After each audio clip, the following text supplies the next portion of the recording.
One thing, well, what we discovered writing the book was that there's a dark side of ambition, or there's what we call frenemies that are both friends and enemies of ambition. It's been a journey of unlearning a lot of it. It's a lot about unbecoming, unlearning. The journey of entrepreneurship has been very tightly intertwined with the journey of me also stepping into what I ultimately want. Yeah, I've always liked to leave something behind. Thought leadership, help people see things in a different way, often problems that I've grappled with. So I've always had this desire to put something out there. So I would like to leave behind just a different way of looking at the world. This is the Relentless Pursuit of Winning podcast. My name is Rick Meekins. I'm the managing partner at Epiphany Business Consulting and your host for today. I am so delighted to have you in the studio. Thank you for being here. Don't forget to like, subscribe, hit the bell so you can be notified every time we drop a new episode. Now let's get it started. Hey guys, here we go again. Another episode of the Relentless Pursuit of Winning podcast. My name is Rick Meekins. I'm going to be your host. And in the studio today, we have Nicolai Nielsen. How are you, sir? I am doing really well. Great to be here, Rick. Good to see you. Good to see you as well. Good to see you as well. And remind me, where are you? I'm in Italy, in Europe. Enjoying some nice weather, right? Absolutely. Can't complain. Cool. Well, so glad you're able to join the show today. Folks, if you haven't had a chance, make sure you like, subscribe, and hit the bell so you get updates anytime we do an episode. Nicolai, back to you, sir.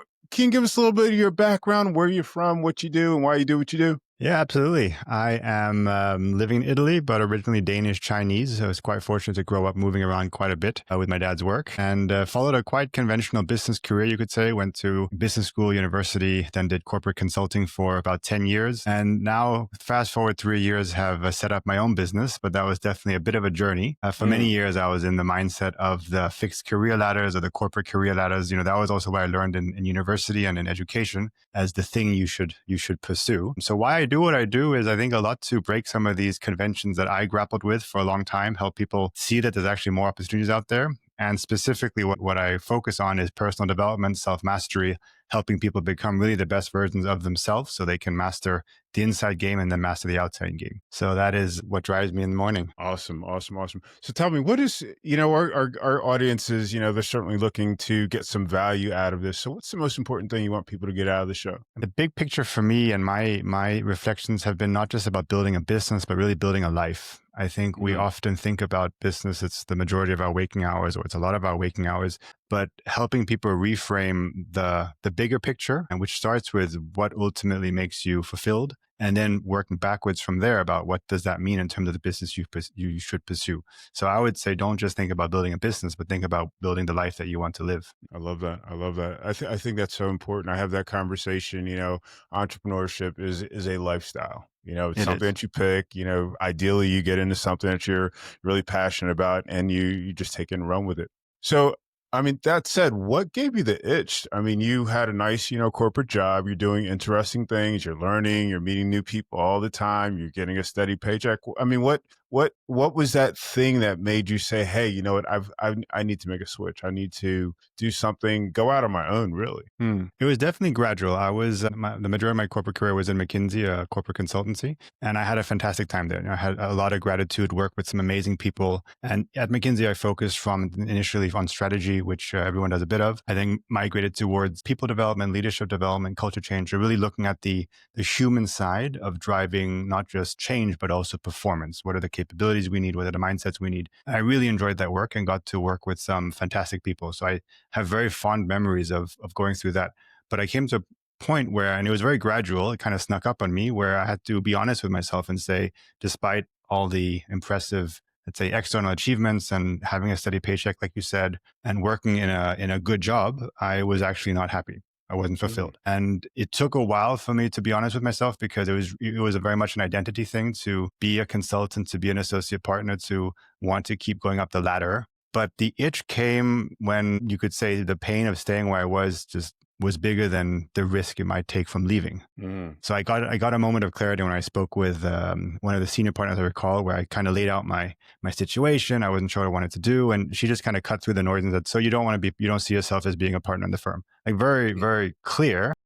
And that's when it hit me. I said, well, actually, no, I don't. And I wasn't willing to admit that to myself. But when I said it, then it was just like a weight off my shoulders. And from there, it was clear, okay, I need to do something else. I don't know exactly what it is, but I want to try something different.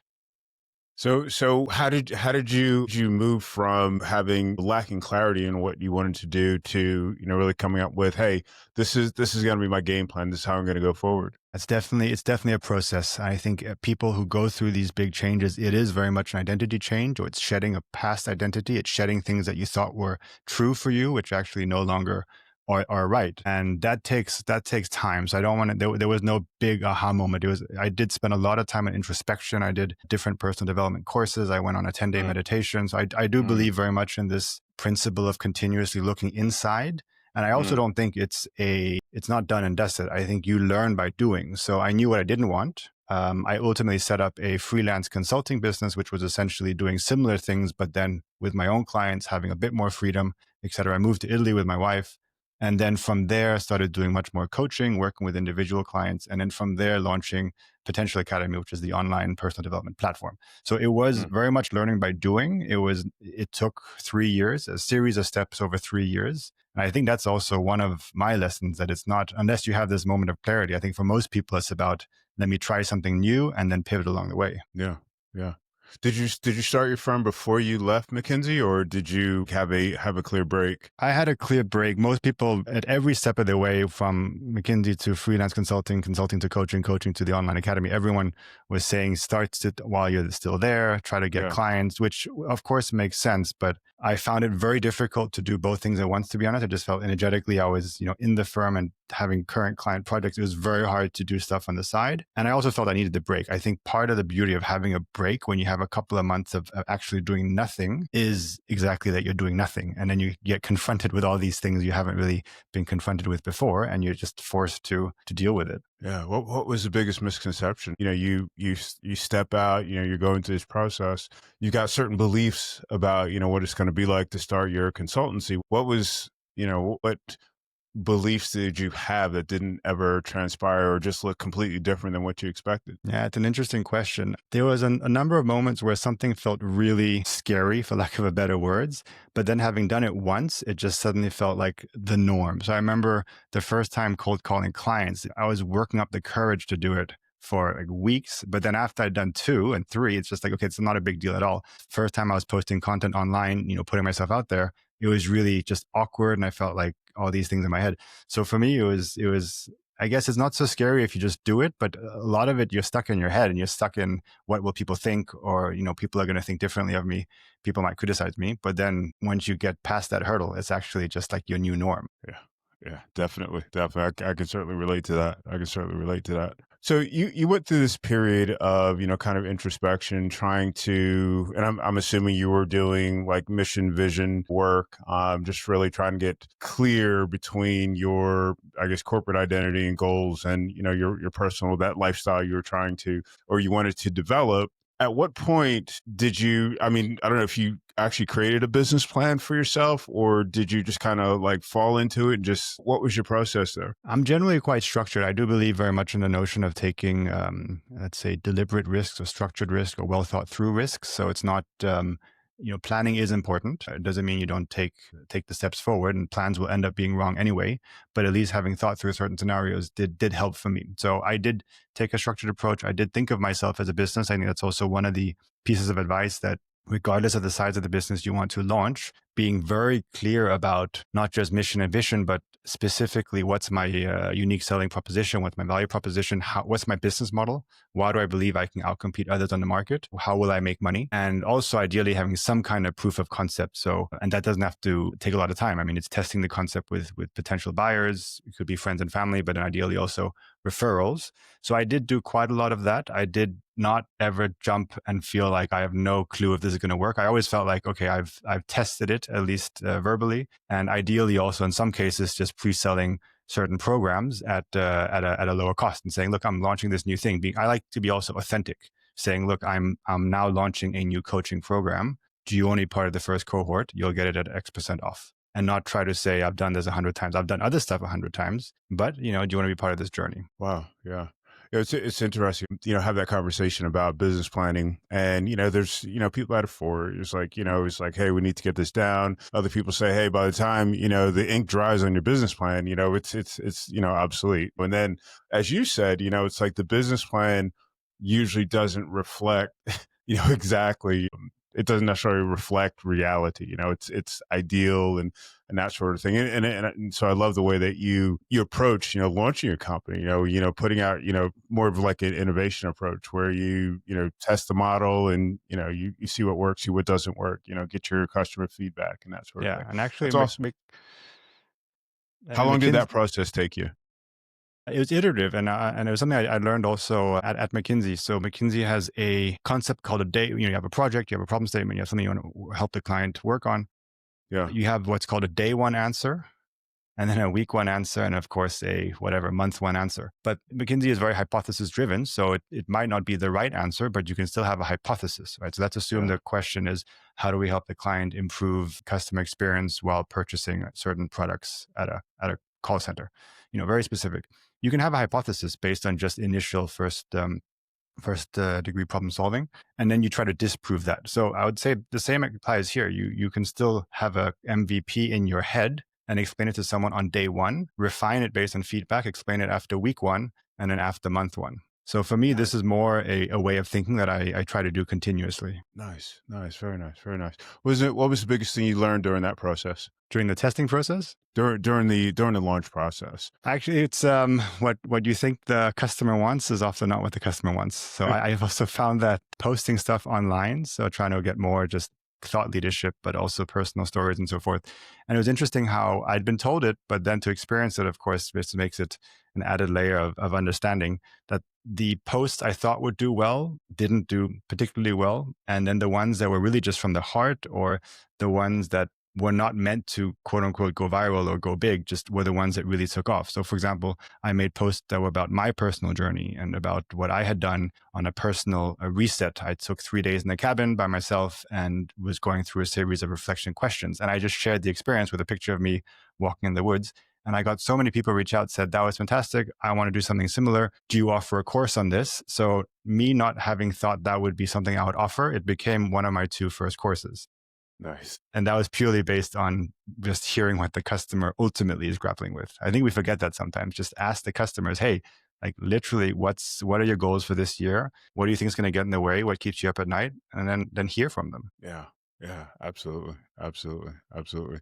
That was I always think that that's kind of foundational. Now tell me something else. Did the customer that you envisioned, were they actually the customers that showed up and started buying from you? Largely so. So right now I focus a lot on ambition. I've also written a book on ambition. I studied ambition for a long time.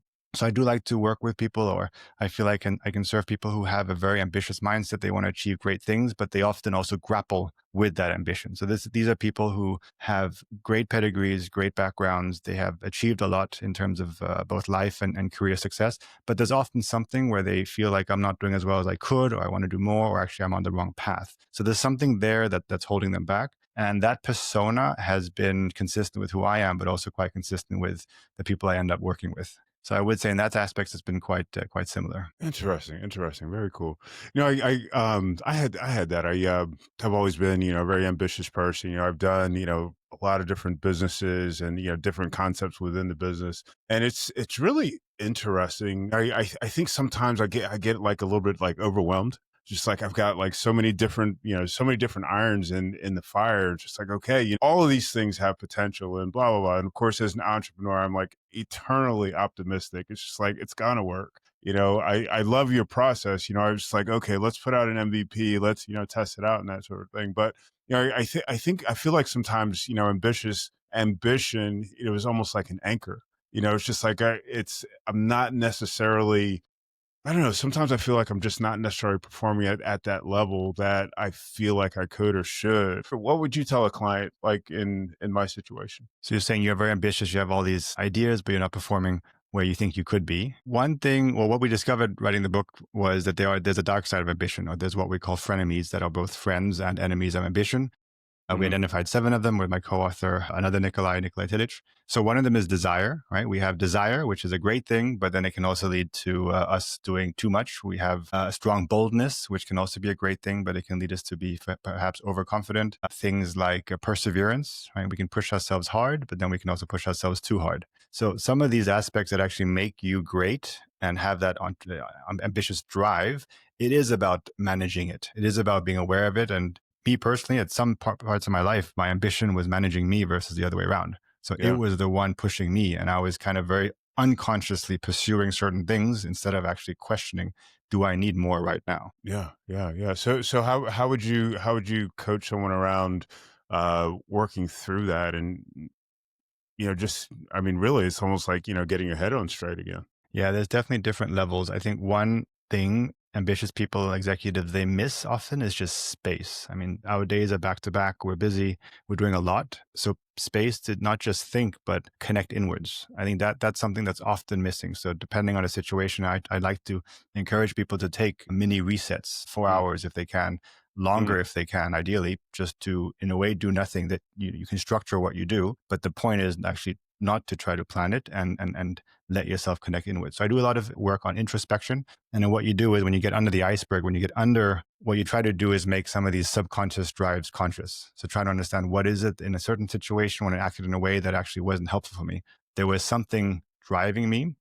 There was a belief I had. There was a fear I had, perhaps. Trying to uncover that and then question it. And it might be the right one, but it also might not be. That's an ongoing process that we all have around self-awareness, self-mastery, because the more you shine a light on it, then the more power you have over that belief. Mm, Self mastery. That's a big one. That's a big one. Do you find a lot of people struggle with that? To varying degrees, it's hard to generalize. I think people come from all, I would say, spectrums of being very self-aware, and also people who've done just much less work in that space. So I would say it's a spectrum. In general, with all the stuff you see online and the general discourse, I think there's much more acceptance now for the importance of, for example, self-awareness and real personal development. That being said, I think it's something that probably the majority of people do struggle with, because life can be very complicated, or we can make it very complicated. Is there some sort of I don't know, framework that you use when you're working with people when they're trying to develop self mastery? Yeah, there's a couple of frameworks. There's a couple. I would mention one, which is by Ron Heifetz. He talks about balcony and dance, right? We can be in the dance, which means we're actually in the middle of people. We're dancing with someone. We don't really see what's going around us, but we're in the action. And he talks a lot about stepping up in the balcony and seeing the patterns, the movements of our life. I like to say it's like getting up in a higher perspective. That's one framework. And the more you do personal development, the more you start seeing the same things, but from a higher perspective. So you kind of elevate your perspective. You see the same reality. You see the same problem that used to hold you back, let's say a year ago. And suddenly you realize, wow, that was such a huge problem for me back then. But now I've just totally transcended it. So that making what you see as an object means you're the one actually observing it. That gives you the power to question it as well. So that's one framework, this perspective notion. The other one is really that introspective piece. So helping you dig deeper and, in a way, keep asking yourself why. What is the reason I'm doing certain things, and also subconsciously. And at the very root of that is, who am I? We have many different voices in our head, and what are the things I'm being pulled in which directions? Yeah. Sounds like something that would be really helpful in managing stress. Just in a general sense. It's like you said, you start to look at things differently, but you're kind of managing things differently. So if I was a person that lacked that self mastery, I mean, what would it look like to move from I don't know, completely out of control, completely reactive to the world around me, to someplace personally and professionally, where I've gained that self mastery? What would that look like in my life, perhaps? Yeah, it's a big question. I think it starts with a willingness to go there. I think people have to have some kind of big or small wake up call, or some Yeah. kind of realization that I'm actually not where I want to be, or I'm not living the life I want to live, or I'm not showing up the way I want to show up. Right. Yeah. And there are many ways we get these wake up calls. Something big can happen. We can get very bad feedback, or we can somehow get a blind spot that we begin to see. Sometimes you really have these upset moments where someone leaves you, or the company goes bankrupt. Then you really realize, okay, I was acting in a way that just was totally unsustainable. I like Yeah. to say that if you're self-aware, you can kind of get ahead of the curve, because you get these subtle messages on an ongoing basis. And if you're tuned into them, then you can pick up on them like breadcrumbs, and then you can start adjusting along the way. If you're totally just reactive, if you're totally stressed, if all your senses are not attuned, not open, then you often will miss these messages before it's a bit too late, and you have these big eruption moments. So I think there has to be this willingness where, if people say I don't have a problem, then that's where they are, and then there's no point in trying to convince them. It has to be inside out. It has to be led by them. I think that that awareness piece is the first step. I think from there, then there has to also be a commitment to change. So a lot of people want to change. We have New Year's resolutions, but beyond that, we all want to do something with our life. I think until we actually commit to ourselves, you're not doing it for the coach. You're not doing it for the person who's helping you. You're doing it for yourself. Yeah. And there it's also being, brutally honest with yourself. For me, leaving McKinsey, for many, it took more than a year where I just wasn't honest with myself. And if I asked people around me, they would say, well, you're clearly not happy. Right? You're clearly not doing what you're meant to be doing. But I kept convincing myself that I was, and I just need to hustle. I just need to keep pushing. So that was my kind of process to make that change. Wow. So say I'm working corporate, and I suddenly find myself in your position. I mean, you've walked this walk, already. What would you advise someone? I mean, being in corporate is a gift in many ways. You have the steady paycheck. You have time often. I mean, time in terms of you having an income, so you have time to plan a little bit your next move. So I don't think having this big bang, change everything at once is necessarily the right move. I think once you have the realization it's not the right thing, then explore. Talk to people. That in itself is a process. Trying to figure out. Now you know what you don't want. Figure out what you do want. That takes time. What I like to have people think about is who is already living the life or lifestyle or the type of business that I think I aspire to have. Try to identify them and then try to talk with them. Try to see what their day-to-day is like. So you try to figure out, big picture, what direction they want to move in. I don't think you probably won't have it all figured out when you decide to leave corporate. I think as long as you have a direction, not a destination. So having some kind of contours of the type of movement you want to move towards, then I think it's actually a series of steps. And there you probably need to be also thinking quite deliberately about what are those 2 or 3 steps to get to where I ultimately want to go. Yeah. One thing I see with folks, especially coming out of corporate, is they're stepping out and it's like, okay, I'm going to be a consultant or whatever it is they're going to do, and perhaps they have some misconceptions about what they're doing or what they're going to do, and there's a mental conversation comes about where it's just like, okay, I've always attached my work to my value. Is that something that you address with folks? Indirectly, I would say so. I mean, the initial phase is a lot about looking inwards and exploratory, and it's about identifying your values in life. But I think it's also being business successful or being a good leader. A lot of it's about just being a self-aware and developed human being. It's not about. I think that in itself makes you successful in all areas of your life. So back to the business part, I think if you have no clue who you are, no clue at all why you're here on earth, again, you don't have to figure it all out, but I think having some kind of direction, that kind of introspection, you start looking at things like my values, you start looking at things like my strengths, what just comes naturally into me, what do I enjoy doing? There's a lot of good exercises that start you to converge on certain directions, also what you don't like. Then you start to figure out, I had this idea that I wanted to do maybe a startup, but then, okay, that's going to take a lot of working hours, like crazy hours. And actually that's not in line with how I want to live my life. So you have to also be, honest with yourself. You have to be quite specific and I think most people do. And if you haven't gotten there, then that's fine. I think then it's realizing, okay, then maybe it's time for me to really take the time to start asking myself some of these questions that maybe I've never asked myself because I've never had to. Yeah.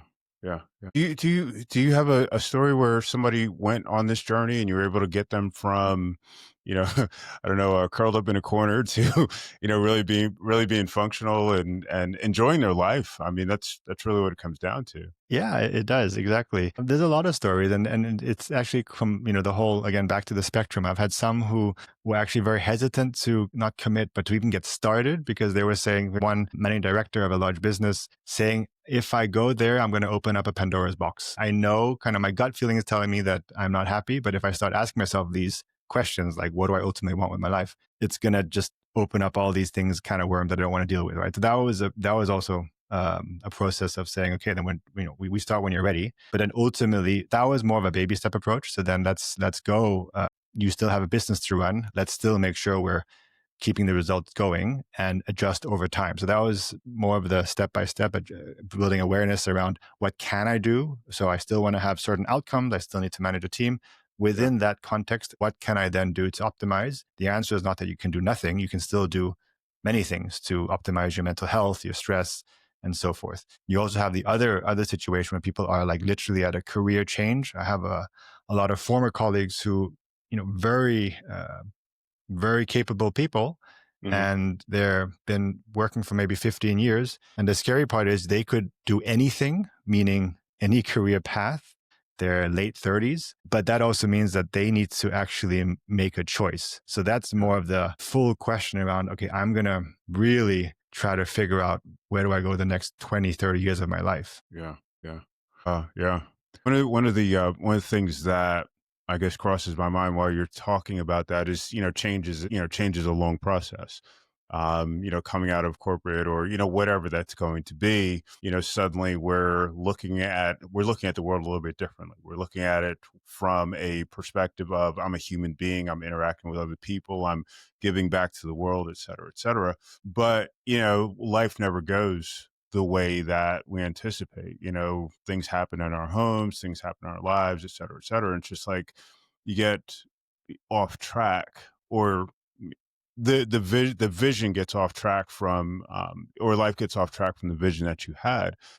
What advice would you give someone, and I'm really thinking from like a mental health perspective, what advice would you give someone to be able to look at these things that are happening and really be able to recenter so that when these catastrophes happen, when these unplanned events happen, they're not completely, off. They're not saying, okay, I need to reach back and, see if I can get my corporate job or, whatever those things are, and just really continue to push forward in this life that they've, begun to create for themselves. Yeah, also a great question, big question. And it's a lot to do with resilience. How quickly can you bounce back from something knocking you off center? So there is a concept called centered leadership. A lot of research from McKinsey, which are on being, being at your center, and it's definitely easier said than done. So I have lots of thoughts around this, but I think we have to also be honest. We're humans. We all struggle with these things. We all have moments of insecurity or just really feeling really down, and that's okay. And a couple of things that come to mind is one is around Buddhism, which talks about craving and aversion. Suffering is often when we have an attachment to something that we want or a strong Mhm. aversion to something we don't want. Right. Yeah. So it's not that you shouldn't, let's say something terrible happens. Of course, you feel the pain or you feel the sadness. That's fine. But I think if you choose to linger in that state, then that's actually a choice. Or put differently, if you get angry, that's involuntary. We have an angry reaction. But if I stay angry, that's a choice. And I think that's the power that we often don't see, that we are not what we are feeling. We are not the emotion. We are not the for example, the sadness. So looking at that from a distance, it allows you to see the pain from a distance, and you might still feel it, but then you're much, much more centered, first of all, but also much more clear-headed to take action. One misconception is Buddhism is not about being passive, but it is about being centered. It's about not having these strong feelings of attachment or aversion to something. So I think it's a practice. Your brain, it's not a Mhm. muscle like a muscle, but it's an organ that has neural pathways. So it is something where the more you do something, the better you get at it. The more you practice breathing and coming back to center, the more you practice actually looking inwards, the better and easier it becomes for you. And that's Mhm. why when you see, leaders who are highly evolved and they just really manage difficult situations, because that's been their lifelong journey. It Mhm. is something that does definitely take time to develop. Mhm. That's interesting. I've had that conversation a couple of times, just thinking from the perspective of, your emotion is kind of like an indicator, that something is wrong or something is right. And I love the way that you just said, it's like we don't have to sit with it. We can sit there, we can observe it, say, okay, what's the thought process? What is the appropriate thought process or next steps I need to take in order to resolve this issue? Are there things that people one of the concepts I've really enjoyed is the idea of like pre-deciding. You're going to into a situation, you kind of pre-decide, how you're going to react. Are there things that one could practice ahead of time or think about ahead of time with the understanding that things happen? Yeah. You know? Yeah.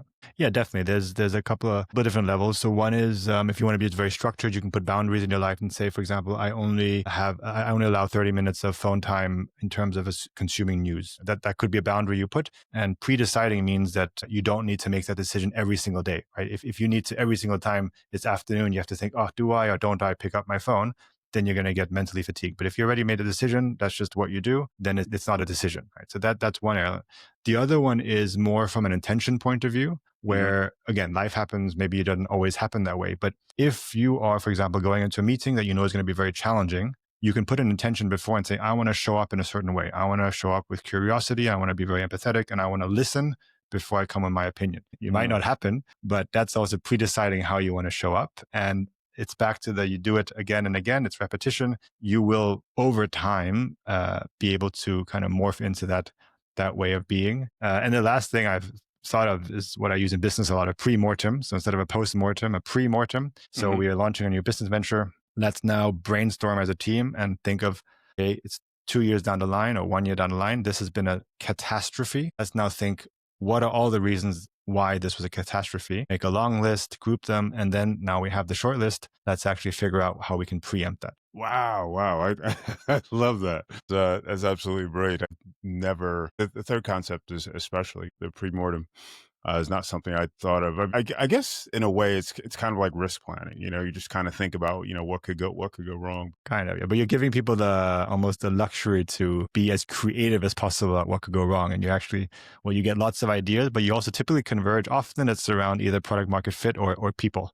A lot of the time it's around execution, leadership, collaboration. So on your journey, what's been the most interesting thing that you've discovered? Your journey as an entrepreneur, I'm sorry, I wasn't clear. Most interesting I've discovered. It's been a journey of unlearning a lot of it. That's right. It's a lot about unbecoming, unlearning. So I'm very grateful for the corporate, but Yeah. the journey of entrepreneurship has been very tightly intertwined with the journey of me also stepping into what I ultimately want. I mean, being very clear the amount of hours that I work. I'm insanely ambitious, but I also have clear boundaries. Yeah. And that's been something I've had to figure out for myself. And then the business was just a vehicle. The business is a vehicle.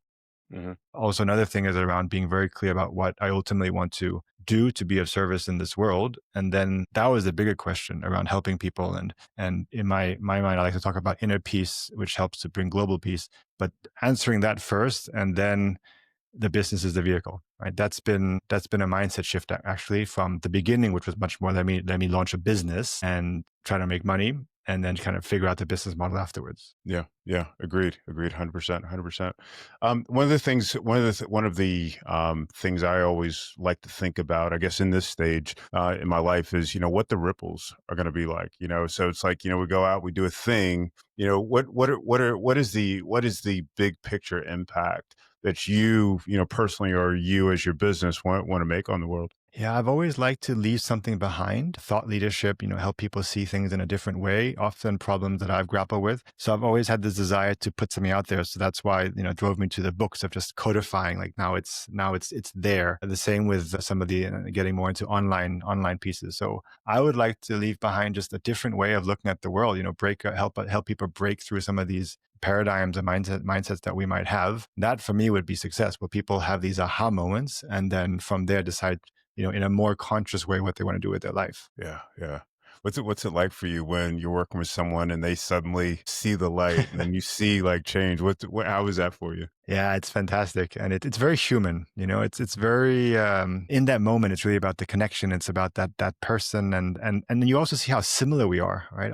Everyone's on their own journey. I learned so much from seeing other people's reflections. And in every session, there's this concept that every coaching session, you have a mirror where the Yeah. coach is also getting an aha moment. And that's absolutely true. So it's just we're very similar. We all struggle with similar things in different shapes and form, but we all have these underlying fears and needs. We're not good enough. We're not loved. We're not accepted.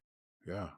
We're outside the community. We all have that. And I think being open and honest and still doing something about it is really what makes me, you asked about how I feel in those moments. I just feel very human, very connected.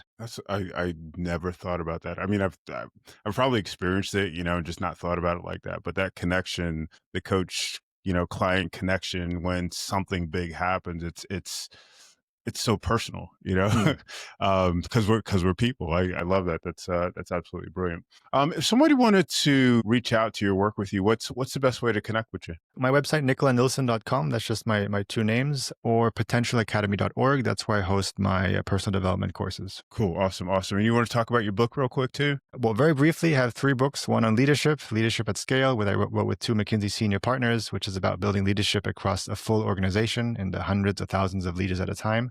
The second book is Return on Ambition. So if you're ambitious but struggling with it, this will help you map out your ambition and figure out what gets in the way and how to manage it better. And the third book is called From Malthus to Mars, which is about the future of work, how to adapt as an individual and how to adapt as an organization. Awesome.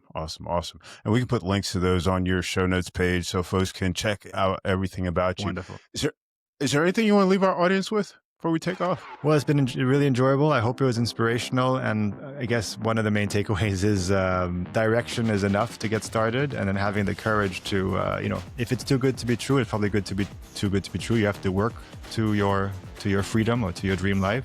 So have the direction, have the courage, and then just go get it. Yeah, go get it. Absolutely. Folks, thank you so much for watching another episode of the Relentless Pursuit of Winning podcast. Thank you so much for being here. I really enjoyed it. Really learned a lot. Thanks, Rick. Great to be here. All right. Take care, man. Thank you. You too.